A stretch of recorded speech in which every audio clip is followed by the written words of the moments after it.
കേരള സർക്കാരിന്റെ കീഴിൽ ഒരു സ്ഥിരജോലി ആഗ്രഹിക്കുന്നവർക്ക് മുൻപൊരു നോട്ടിഫിക്കേഷൻ എക്സൈസ് ഡിപ്പാർട്ട്മെന്റിലേക്ക് വിളിച്ച കാര്യം നമ്മൾ അപ്ഡേറ്റ് ചെയ്തിട്ടുണ്ടായിരുന്നു. അതിന് അപേക്ഷിക്കേണ്ട ലാസ്റ്റ് ഡേറ്റ് ഓൾമോസ്റ്റ് ആവാനായിട്ടുണ്ട്. ഈ ഒരു വീഡിയോ ഭാഗത്തിലൂടെ ഇതിന് അപേക്ഷിക്കേണ്ട അത്യന്താപേക്ഷികമായിട്ടുള്ള കാര്യങ്ങൾ മാത്രമേ നമ്മൾ ഷെയർ ചെയ്യുന്നുള്ളൂ.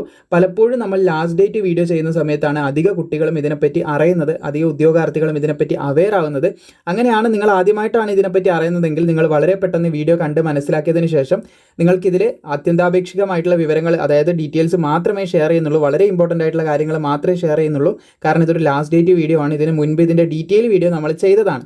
എന്തായാലും നിങ്ങൾക്ക് ഇവിടെ കാണാൻ സാധിക്കുന്നതാണ് 31/7/2025 ഗസറ്റഡിൽ ഈ പോസ്റ്റിലേക്ക് അപേക്ഷിക്കേണ്ട ലാസ്റ്റ് ഡേറ്റ് എന്ന് പറയുന്നത് 3/9/2025 ആണ്. അപ്പോൾ ഈ ഒരു ഡേറ്റിന് മുൻപായിട്ട് എന്ത് ചെയ്യാം, നിങ്ങൾ അപ്ലൈ ചെയ്യേണ്ടതായിട്ടുണ്ട്.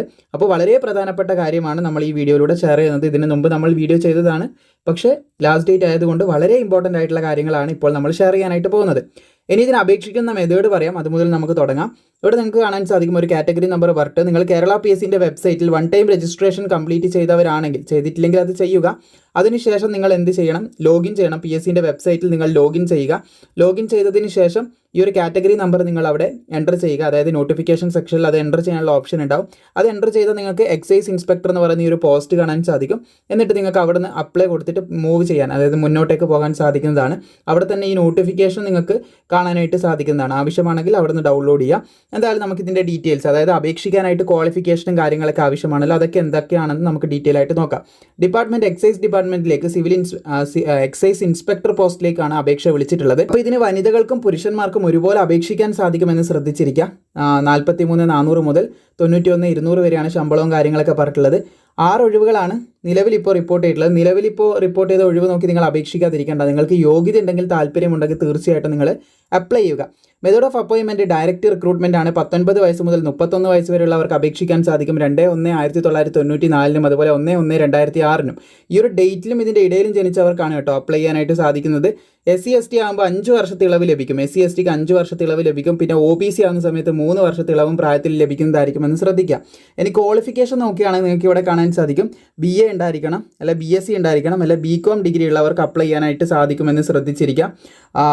എക്സ് സർവീസ്മാൻ ആകുന്ന സമയത്ത് നിങ്ങൾക്ക് എന്താണ്, ഇത് മിനിമം ക്വാളിഫിക്കേഷൻ എന്ന് പറയുന്നത് SSLC ആണ്. അത് എക്സ് സർവീസ്മാൻ്റെ കാര്യം മാത്രമാണ്. എനിക്ക് മുൻപ് ഒരു എക്സ് സർവീസ് മെയിൽ വരച്ചിട്ടുണ്ടായിരുന്നു. അപ്പോഴും ഞാൻ പറഞ്ഞതാണ്, എക്സ് സർവീസ്മാൻ സ്പെസിഫിക് ആയിട്ടൊന്നും വേക്കൻസി കാര്യങ്ങൾ എവിടെയെങ്കിലും വരികയാണെങ്കിൽ ഞാൻ തീർച്ചയായിട്ടും അപ്ഡേറ്റ് ചെയ്യാന്നുള്ള കാര്യം പറഞ്ഞിട്ടുണ്ട്. അധികം നോട്ടിഫിക്കേഷൻ അത് വരുന്നുണ്ട്. അപ്പോൾ ജസ്റ്റ് ഒന്ന് ശ്രദ്ധിച്ചാൽ മതി. നിങ്ങൾക്ക് ഇവിടെ കാണാൻ സാധിക്കും എക്സ് സർവീസ്മാന് പ്രത്യേക റിസർവേഷനും കാര്യങ്ങളൊക്കെ കൊടുക്കുന്നുണ്ട്. ഇതിൽ SSLC മതി, മിനിമം ക്വാളിഫിക്കേഷൻ എന്ന് പറഞ്ഞാൽ SSLC മതി. ഏജും കാര്യങ്ങളൊക്കെ സെയിം തന്നെ. എക്സ് സർവീസ്മാൻ ആകുമ്പോൾ SSLC ഉണ്ടെങ്കിൽ അവർക്ക് അപ്ലൈ ചെയ്യാനായിട്ട് സാധിക്കുമെന്ന് ശ്രദ്ധിച്ചിരിക്കുക. ബാക്കി നോർമൽ കാൻഡിഡേറ്റ്സിന് BA അല്ല BSc ഓർ BCom ഉണ്ടായിരിക്കണമെന്ന് ശ്രദ്ധിച്ചിരിക്കുക. ഇതിൽ ഏതെങ്കിലും ഒരു ഡിഗ്രി ഉണ്ടെങ്കിൽ നിങ്ങൾക്ക് അപ്ലൈ ചെയ്യാനായിട്ട് സാധിക്കും. ഇനി ഇതിൻ്റെ ഹൈറ്റും കാര്യങ്ങളൊക്കെ നോക്കാം. ഇവിടെ നിങ്ങൾക്ക് കാണാൻ സാധിക്കുന്നതാണ് ആൺകുട്ടികൾക്കുള്ള ഹൈറ്റ്. ജനറലിന് 165 സെൻറ്റിമീറ്റർ ആണ്. ജനറൽ എന്ന് പറയുമ്പോൾ OBC എല്ലാം വരും കേട്ടോ. പിന്നെ SC ആകുന്ന സമയത്ത് 160 സെൻറ്റിമീറ്റർ മതി. ചെസ്റ്റ് 81 സെൻറ്റിമീറ്റർ വേണം. അതായത് ജനറൽ എന്ന് പറഞ്ഞാൽ നിങ്ങൾക്ക് സംശയം ഉണ്ടെങ്കിൽ SC ഒഴികെ ബാക്കിയല്ല ഈ ജനറൽ കാറ്റഗറിയിൽ വരും. അതായത് കോമൺ ആയിട്ട് മാറ്റി നിർത്തിയതാണ്. ജസ്റ്റ് നിങ്ങൾക്ക് മനസ്സിലാകാൻ വേണ്ടി പറയുന്നതാണ്. SC ഒഴികെ ബാക്കി എല്ലാവർക്കും 165 സെൻറ്റിമീറ്റർ വേണം. SC ആകുന്ന സമയത്ത് 160 മതി. ചെസ്റ്റ് 81 വേണം. 5 സെൻറ്റിമീറ്റർ എക്സ്പാൻഡ് ചെയ്യാൻ പറ്റണം. ഇനി ഫീമെയിൽ കാൻഡിഡേറ്റ്സിന് 152 സെൻറ്റിമീറ്റർ ഉയരം വേണമെന്ന് ശ്രദ്ധിച്ചിരിക്കുക. SC ആകുന്ന സമയത്ത് 150 സെൻറ്റിമീറ്റർ ഉയരം മതിയെന്ന് ശ്രദ്ധിച്ചിരിക്കുക.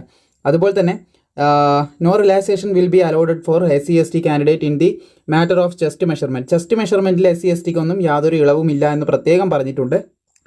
പിന്നെ ഐസൈറ്റും കാര്യങ്ങളൊക്കെ പെർഫെക്റ്റ് ആയിരിക്കണം എന്നുള്ള കാര്യം പറയുന്നത് നിങ്ങൾക്ക് കാണാൻ സാധിക്കും. പിന്നെ ഫിസിക്കൽ ഇവൻ്റ് ആണ് നിങ്ങൾക്ക് ഇവിടെ കാണാൻ സാധിക്കും. ആൺകുട്ടികൾക്ക് ഉള്ള ഫിസിക്കൽ ഇത് നമ്മൾ മുൻപ് ചെയ്ത വീഡിയോയിൽ പറഞ്ഞതാണ്. ഇവിടെ ഏകദേശം നിങ്ങൾക്ക് കാണാൻ സാധിക്കും 8 ഐറ്റംസ് ഉണ്ട്. നിങ്ങൾക്ക് വേണ്ടി സ്ക്രീനിൽ പോസ് ചെയ്ത് നോക്കാം. ഇതിൽ 5 ക്വാളിഫൈ ചെയ്താൽ നിങ്ങൾ ഫിസിക്കൽ പാസ്സാവും. PSC എക്സാം കഴിഞ്ഞിട്ടാണ് ഇത് വരിക. പെൺകുട്ടികളാകുമ്പോൾ നിങ്ങൾക്ക് കാണാൻ സാധിക്കുന്നതാണ് 8 ഐറ്റം ഉണ്ട്. ഇതിൽ 5 പാസ്സായാലും നിങ്ങൾ ഫിസിക്കൽ ക്വാളിഫൈ ആവുന്നതായിരിക്കും. നമ്മൾ മുൻപ് വീഡിയോ ചെയ്തപ്പം പറഞ്ഞ കാര്യമാണ്. ഇത്രയധികം കാര്യങ്ങളെ പ്രധാനമായിട്ടും പറയാനുള്ളൂ.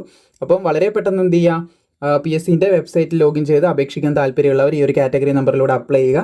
അപ്പോൾ വീഡിയോ ഇഷ്ടപ്പെട്ടാൽ ലൈക്ക് ചെയ്യാനും മാക്സിമം സുഹൃത്തുക്കളിലേക്ക് ഇത് ഷെയർ ചെയ്യാനും മറക്കേണ്ട.